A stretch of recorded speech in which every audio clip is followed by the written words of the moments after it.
Welcome to Property Quorum.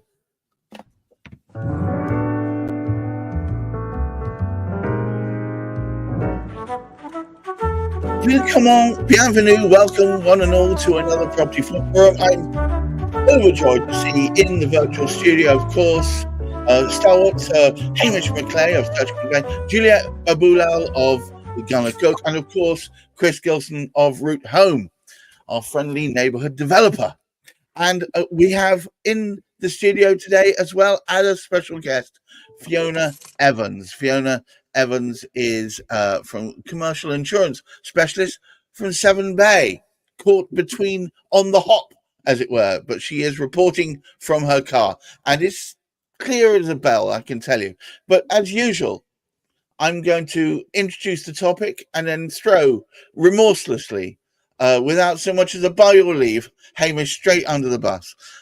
So today's topic, don't worry, we can just insure it. What in tarnation's going on, Hamish? Well, it's a confusing thing, actually, because there's so many insurances available. And to show the importance of insurance in property transactions, I'm attending a conference, COPSO conference it is. Not that you need to know much about that, but it's one of their annual conferences, a very, very sort of big one. And it's actually fully sponsored by 3 different insurance companies. And this is early June. And then later on in June, at my own conference, I should say, not my own, but the IPSA conference. Hooray, the IPSA conference. Sorry. Yeah, we've got two insurance companies there sponsoring it. So can't get enough of them. Can't get enough insurance companies.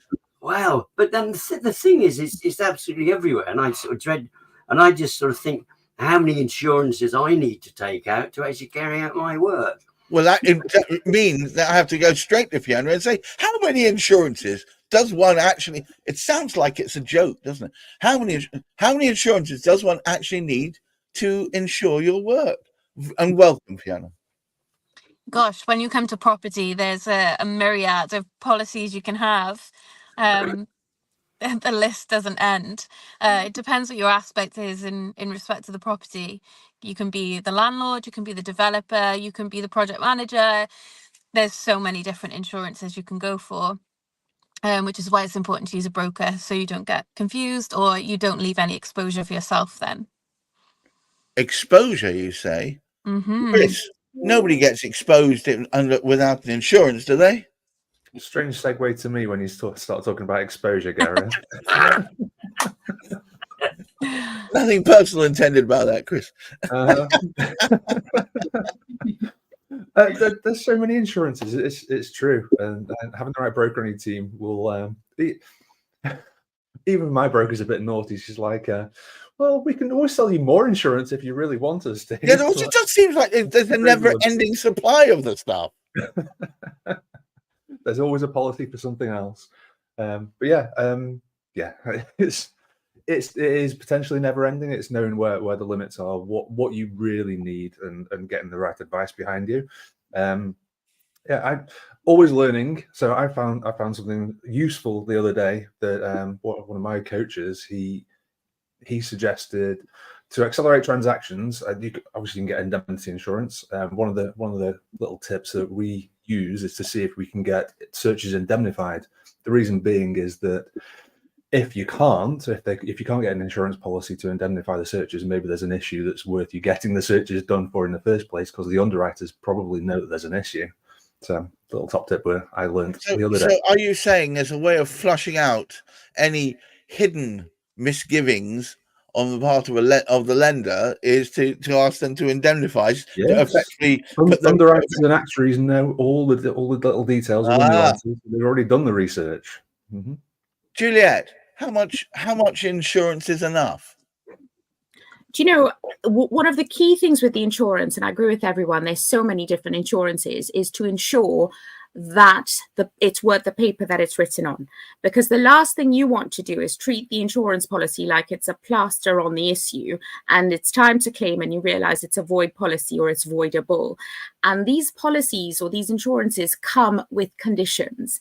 And it's key that you can satisfy those conditions. And Chris is absolutely 100% right. It's one of those tools I used all the time with insurers in indemnity insurer underwriter, because they've got access to databases and to different things to do their risk analysis. So if you ask them for a policy and they say, sorry, computer says no, as Hamish likes to say, the reality is there is a potential problem that you've got to fix, because they think they're exposed. They think there's a huge exposure on that policy. So my key thing with indemnity is, one, you need to read the fine print, or your lawyer needs to, or you need to work with a great broker like Fiona who can guide you, because some of these policies as well, when you use a broker, they can co-insure, they can create joint insurance on the policy.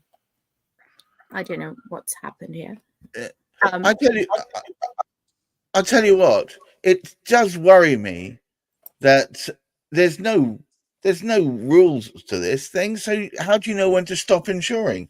Surely there's everything you could insure. So you could end up insuring up to the hilt and realizing, looking back, you didn't need half of it. Well, yeah, the way our brokerage works, we're really based in like the ethics of placing insurance. So you will get brokers that'll tell you insure for, sneezing. But, if you... Oh dear. Well, I'm going to quickly pass over to Hamish. Hamish, how do you know when enough is enough? Actually, you don't. I think this is why it's so important. And I mean, Chris made mention of it. In fact, Juliet did too. To actually use a broker, because one of the interesting things is when I've approached various people, because I do for my organisation for IPSA, I try and attract sponsors in or people in who can actually support the membership in various different types of ways. And so when I've spoken to these insurance companies in the past, they specialize in different things, but they are the insurance companies. And the trouble is with an insurance company, they want you to use their particular insurance for whatever it's going to be. However, it isn't necessarily the one you really need, because it's like anything. I mean, I'm not suggesting they're unethical or anything like that, but it may well be you need a broader understanding. You need somebody who has a broader understanding of what you're doing, who can turn around like Fiona would be able to do and say, right, this is the most appropriate one for you. And I think that's very, very important. And of course, the poor soul who's buying a property doesn't know anything about it. If you get the right, as we've spoken before, you get the right legal support from somebody like Juliet, she could possibly suggest to you, but she would obviously recommend somebody like Fiona to speak to get the particular sort of information on this.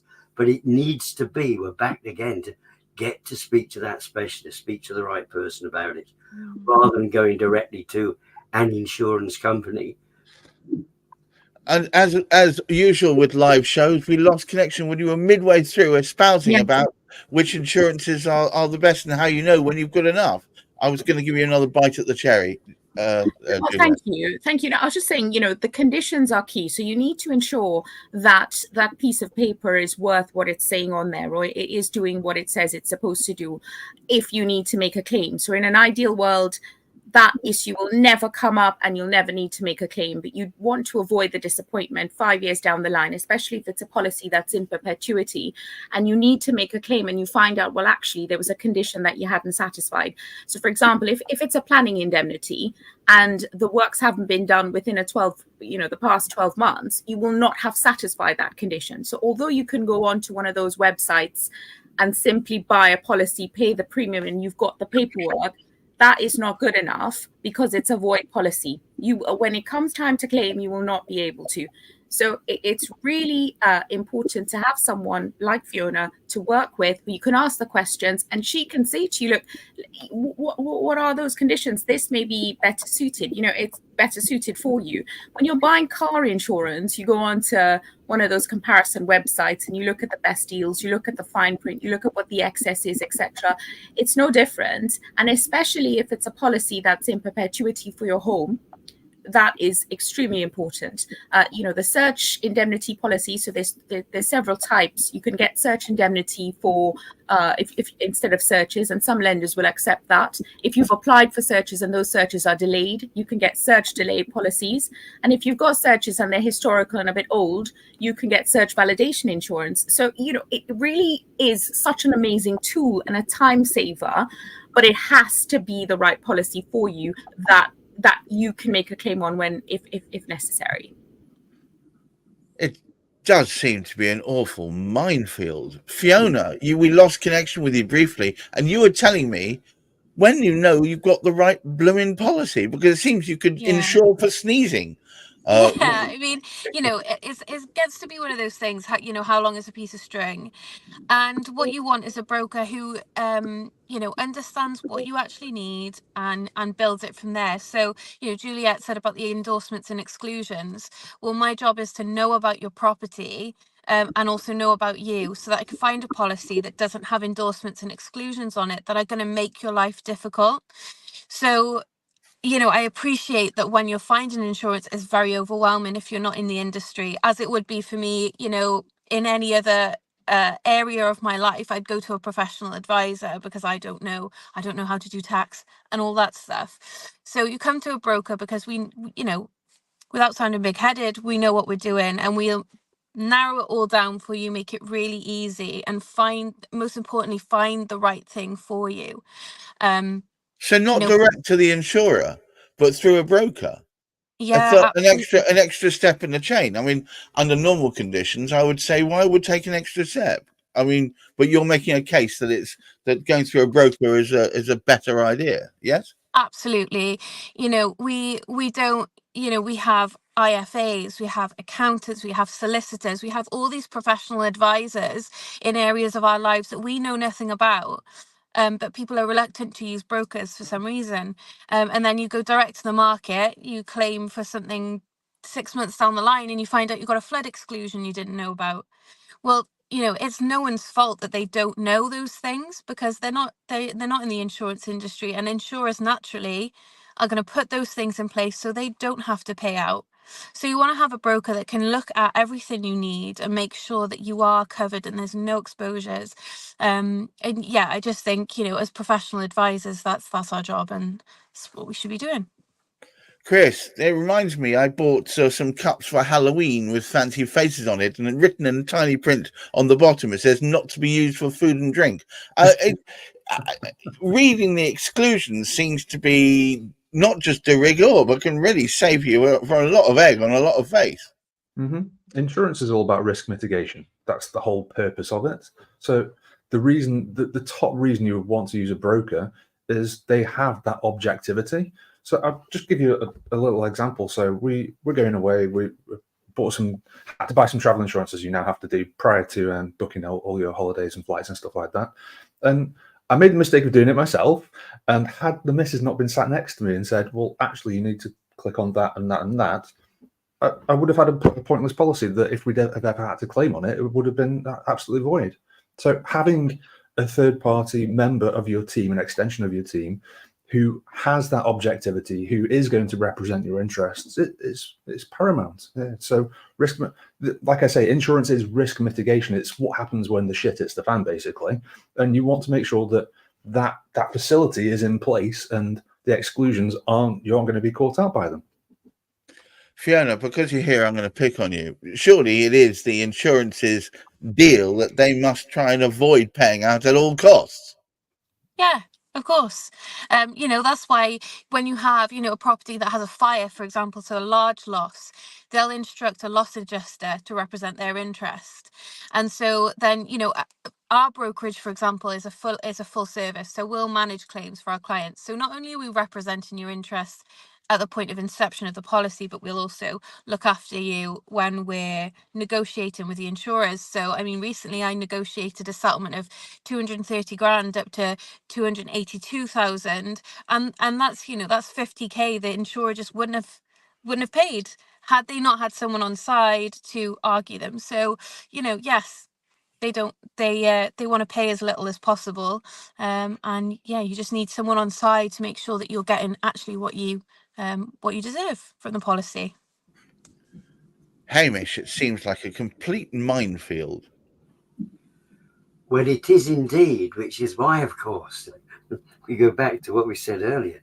You best speak to a specialist about it, because that is the only way through. It's the only way through. I mean, one of the interesting aspects involved with the type of area that we're involved with, particularly the sort of local authority searches, and the American systems, they don't bother with all of that research stuff. Just get your insurance. Now, the challenge with that and sort of making do with insurance instead of, there might be something special about what you want to do with that particular property. We've said this before. The person is purchasing, whether it be a developer, whether it be an individual, they are looking to do something with it. And if you actually go straight ahead and just say, I'll stick some insurance on it, I won't bother getting coverage for the absence of searches and things like that. When you come to actually trying to put the get planning permission for it, you find you can't do what you wanted to do. You can't actually, you wanted to for example, you wanted to have some multiple occupation. You wanted to develop one of those. And you thought, oh, this is fantastic. I could get 10, 10 different sort of rooms within that for the, and you find out through the planning, they won't allow you any more than 4. Now, financially, you could be in a serious position. So you need to get the information back to be able to make the decision effectively. So there's a two-way thing about it. Make sure you are insured, but make sure you go about it the sort of right particular sort of way, and you cover for the right things. And that's why you need a specialist. Chris, I saw you nodding along there. Has that sort of thing happened to you, where you think you're on the right road and his computer says no? The thing is, there's so many property investors that are out there that refuse to run their business as a business, and they're flying by the seat of their pants. And the reality is, these costs are costs of business that you need to incorporate into your business if you want to really professionalize and scale your holdings. It's just as simple as that. Hamish, as per usual, I'm going to give you the last few words before we wrap up. I believe we keep banging on the same old drum. I hope people are listening, which is get local specialists. Absolutely. Well, the good news is it's the specialist that's important. They don't need to be local. When you take somebody with the expertise, we assume that not necessarily, but the origination of Fiona's company is in the Severn Bay somewhere. Might not be. It might be. It doesn't really matter. But it's knowing there's someone there that can actually point you in the direction of it. And there are so many different insurance companies offering different covers. So that's why, as I said, going directly to the company, you wouldn't go directly to a lender necessarily. You wouldn't go to that bank or whatever. You would go to a specialist who, like a mortgage broker, rather than going directly to a bank or whatever, because that broker would select for you. It's different with commercial development. You might want to go to the lender, particularly, I mean, as we found out from Juliet, there's some great lenders you can go to directly who will help you out. But in something like, there's just such a vast array. I mean, everybody's admitted to it. There's such a vast array of insurances you can actually sort of get. When is it enough, and when is it the right one? And of course, somebody like a specialist, like a commercial insurance specialist like Fiona, they can point you in the right direction. Well, look, all it remains for me to say is thank you for each one of you. Thank you, Chris, Hamish, Juliet, and of course our special guest, Fiona. We are Property Quorum. We run once a week on Thursdays at approximately 10 o'clock. And our focus is always on trying to bring together property specialists and people who can talk about topics perhaps that other people don't bring up in normal conversation. So until next week, I wish you all a safe and peaceful weekend. And of course, great mental health. We've been Property Quorum.